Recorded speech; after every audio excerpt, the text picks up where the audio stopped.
Welcome to our show, Oakland Is. I'm your host, Michael Lange. Today we're doing our second installment of a book written by Dr. Oba Tshaka entitled The Return to the African Mother Principle of Male and Female Equality. In our first installment, we were given an opportunity to study the just societies of Africa in the ancient classical terms.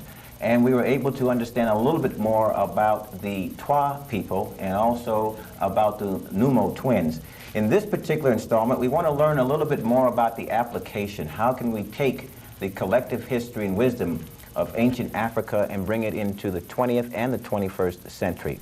With me is my co-host, Lachey Gatlin, and also Dr. Oba Tshaka rejoining us for installment 2. Welcome to the show. Thank you. Lachey, how are you? Just fine, thank you. Great. I know you had an opportunity to read Dr. Tshaka's book. I did, you know, and I was fascinated with the wisdom that was there. It's a very long book, and I realized that there was so much information. It's not something that you can just sit down and read. You really need to study, and it's the type of book that you want to share with someone as you're studying it. You know, and we're also possibly in a position here through our television work to maybe bring more series of this type to the public, because I'm sure that they want that food of thought to be able to understand how perhaps we can live in a just society where male and females are balanced and there is equity. Exactly. That'd be good. Yeah, it would be good. Maybe we can talk about that. I know we have a little role and we want to set up for the audience. Can you tell us a little bit about what we're going to see? Yeah, this is a presentation made to the Association for the Study of Classical African Civilization, ASCAT, at their convention in Chicago in 1991. And this is dealing with one of the central themes in the book, which talks about the role of males and females in leadership. Excellent. Okay, we're going to go to our roll-in, and then we'll be returning.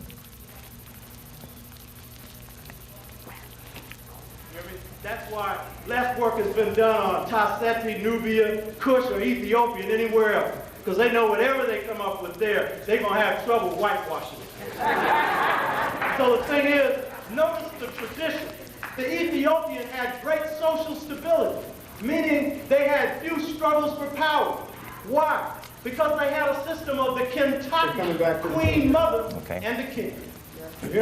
And it was the notion that you empowered both the feminine and the masculine in the society. And in fact, you could not be king unless the Queen Mother nominated you to be king, and then the council of the people that represented all. Thank you very much. You know, we're back. I wanted to ask you about how in ancient Africa, what was known as Kemet, Egypt as we know it popularly, how did it make it so that all of these systems came there and you were able to go back in and find it? I mean, does truth and history leave a paper trail? Yes, and in the first discussion we talked about the Twa and how their system was really the foundational system for just societies, where all just males and females were equally empowered to govern every phase of society. So what we can say is that while Egypt, or Kemet, represented the greatest achievement in ancient civilization of any people in the world, the greatest monuments, the pyramids, the greatest discoveries in mathematics and science and so forth. Whereas you cannot understand the great achievements of African people without understanding Kemet, you cannot understand the just societies on which Kemet Ethiopia, and many other African societies was based, unless we understand the foundational basis of the first people in the world, who are the Twa people. The paper trail is in the 14 ancient and traditional African families that I had to examine in Chapter 6, and I'll only speak of a few. Okay, please. In the case of the Twa, it's very clear that they are the first human beings on the planet. The Europeans call them pygmies. They lived in two types of societies. One was a hunting society, the other was a hunting-gathering society. And in both societies, men and women were equal in the way in which they lived. In the hunting societies, they had what they called a net hunt. Men and women would go out with a net, a big net, to catch any game they could. The men were on one side, the women were on the other side. The women would make a noise, whistle, the game would come in, the men would spear it. They would then take it back and divide it equally. Among them, while the male is the father and the female is the mother, when it comes to all decisions, they're made equally. They also have what's called the hunter-gatherer society.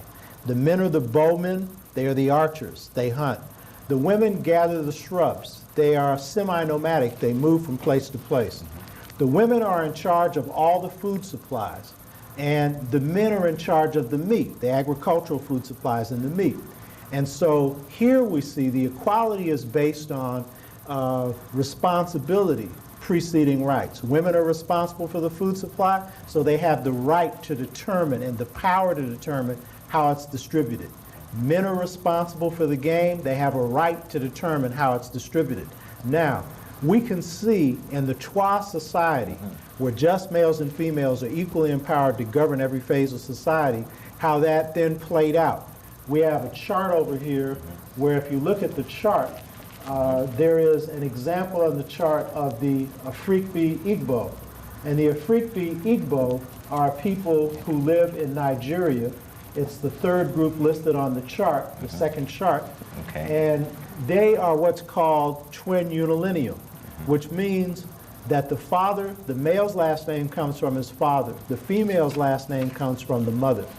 But in almost every area of life among the Afrikbo Igbo, things are done according to males and females cooperating. In agriculture, they both work almost equally. The women have to work on the men's jan crop, but the women work on the man's crop. That's the inequality.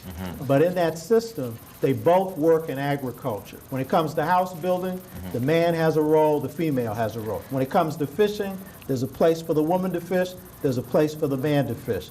The point I want to make, and this is clearest in the Yoruba system, is that from the most equal system of the Twa that were very small, evolved the Afrikbo Igbo, who are slightly larger but classless, no kings and queens, to larger societies of hundreds of thousands, in some cases millions of people, such as the Yoruba.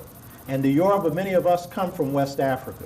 The Yoruba have a system where the men have certain economic responsibilities and the women do. The men are in charge of agriculture. In most African societies, the women are. And the woman is in charge of the marketplace. When the woman dies, all her goods go to her female heirs. When the man dies, all his goods go to his male heirs. Why? Because rights are based on responsibility. A man would not get what the woman sells in the marketplace because he doesn't work the marketplace. This is what I call parallel complementary empowerment in systems where there's equality, but it's through the line of the male and it's through the line of the female. To make it short, my studies show this, that the most African family systems, ancient and pre-European, are neither matriarchy nor patriarchy, because they're neither ruled by men or women. They're neither matrilineal nor patrilineal, which usually means your last name comes from your mother or father, and descent goes through that line, usually the eldest male in patrilineal or the female in matrilineal. What I found is that most African family systems are twin lineal. And if you think about it, in reality, America is patriarchal. Right. Your last name comes from your father. Right. You're descended from the father. But are you? You're descended from your mother and your father. You Your speak of grandmother the and your erosion grandfather. of this, and you see that it's the infiltration of the Europeans that started to erode this? Yes. But it's real key to get this twin lineal thing together, that we understood that the empowerment of a people was not through empowering the man over the woman or the woman over the man, but men and women jointly. That was the key. Now, the erosion is very important because, as I note in chapter 7, with the coming of the European, also with the coming of the Arab, and I must say that there was an early erosion that precedes the European or the Arab, and that was the inequality that occurred between Africans. And this is a painful discussion. And often the inequality was minor, but it was enough to tip the scales. You have to go to the oral tradition to understand this. Among the Kikuyu of Kenya, they have a story. And the story is always telling you about a historical event. At one time, the women ruled. They were matriarchal. And the men decided to get all the women pregnant at the same time. That would be pretty hard to do, but they did. And then they moved to seize power. But in the African way, the women said, but the last name of our children will come from us. So you can't call that patriarchy, because in patriarchy, your last name comes from your father. And that means that women held on to other power, but men began to grab village decision-making, national decision-making. The Yoruba, chief priest Ifeyemi, who is a high priest in the Yoruba religion, says that in the ancient times, the Yoruba were equal, male and female. And then the men took power from the women. And the women put magic on the men. Does this sound familiar? If you come from Louisiana, you've heard about this. And the men called on God. And God said everything can be okay as long as you go back to balance. They went back to balance for a while, and then the men seized power from women. Part of this occurs through struggles between men and women. Men were concerned about the fact that they wanted to have the final say-so. If a marriage broke up, they wanted to have the children. Children are the most important thing in African families. They're the reward of life. Part of this had to do in Ghana with the fact there was a time where women ruled and then war came. And when war came, the women were not fit to lead the war parties. Though they fought, the men were the strongest fighters. And at that time, there was a council called the War Council. All the women had a menstrual cycle at the same time, all the queen mothers. You know that didn't happen. So the brothers said, mothers of the nation, let us share this power. And so a system was created where the royal queen mothers nominated the most just royal male to be king or village chief or whatnot. And then a balanced male-female thing developed. So I want to stress this. The first erosion began as the reciprocity principle between African men and women started to become unbalanced. But with the coming of the European, with slavery, with colonialism. Colonialism is where people come to someone else's country and take over their government, take over their economy, and often try and control their culture. And neocolonialism, which is what exists now on the African continent, where you have Western economic, Western cultural, educational, political, and religious systems often dictating what's going on. And in America, slavery, and then with the coming of the post-industrial computer economy. All these things had their influence. To be brief, in Africa, the most important thing that happened that affected the balance between males and females was that the European came in with a worldview that was very much against women being on an equal level with men. And their economy automatically worked against the balance that we had. And so one of the things that happened is the European economy became one where certain things that men had to do took them outside of the family.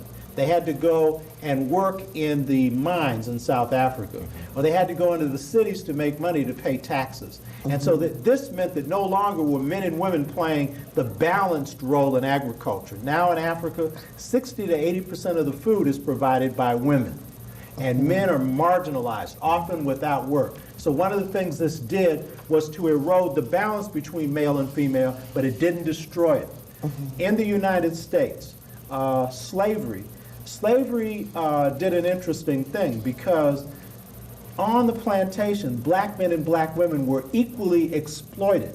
The black woman had to work from can't see to can't see, and the black man. Therefore, what you saw was, in some senses, the agricultural system reinforced some of the need for cooperation between black men and black women. Slavery destroyed the lineage system, which was the system of governance in Africa where you had lineage councils made up of extended families. But it did not destroy the extended family. We kept the extended family together. Are you saying that it exists even today? That there are surviving things from Africa out of slavery to the modern times? Yeah, the most important survival, and it's been weakened by the post-industrial, computer-driven, urbanized economy, has been the extended family. The extended family was a system in which elders were held in high respect. On the plantation, you didn't look an elder directly in the eye, and you didn't raise your voice. And that was true in our communities. And this is because there was often case that the families weren't allowed to stay together. So you did have the extended families where people were coming together out of necessity. Well, you see, the thing is, on the plantation, where families were broken up, we usually formed new families. And what's often not looked at, Gutman in his work on the black family and slavery documents this very well, is that not all slave masters mated the man and the woman. In many cases, they were just concerned to see that children came into being, you know. And what happened is, we had our own mating practices, and many of them were carryovers from Africa. For example, in the oral traditions I cited in the book, there are a number of them where a man wants to marry a woman, he goes to their family to ask permission. That's the way it worked in Africa. But in cases where that didn't happen, there was still the idea of the man and woman making a decision about who their mate would be. And if they got separated, forming a new relationship. But the extended family on the plantation and now was not only blood relatives, it was friends and acquaintances. Wade Nobles and Lawford Goddard have documented that very clearly, and we know that. Now, the key thing in the United States is this. I argue that while slavery did damage to the family, we held on to the family. The data supports it. By 1900, 75% of all black males and females, adults, were married. There was a greater percentage of black men and women married than white men and white women. Up to 1960, 75% of all black households had a man and a woman in them, a husband and a wife in them.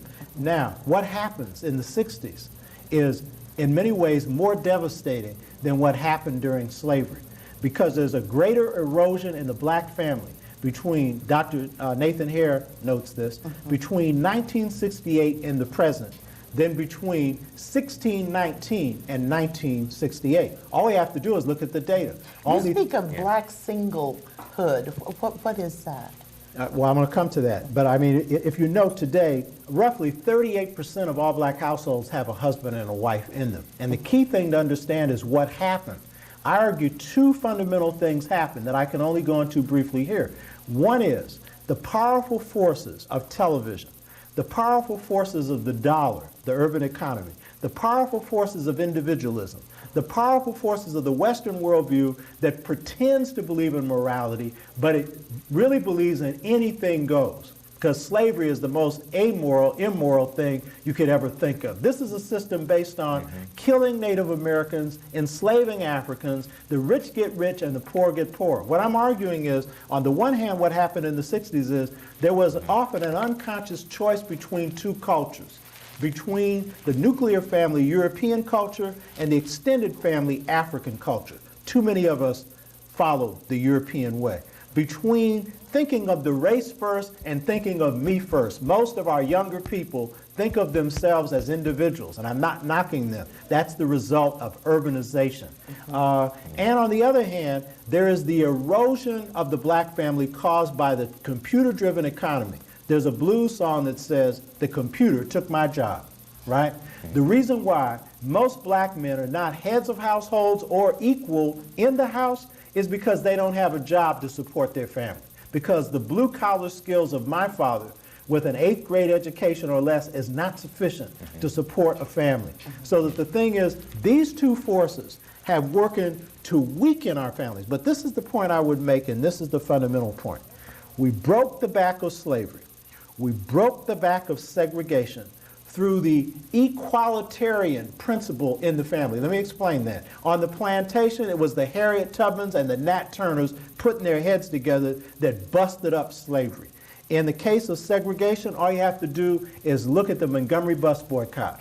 It was the E.D. Nixons, a Pullman car porter, head of the NAACP, and a Rosa Parks, the black preachers and the Black Women's Political Council. It was black men and women putting their heads together that destroyed Jim Crow.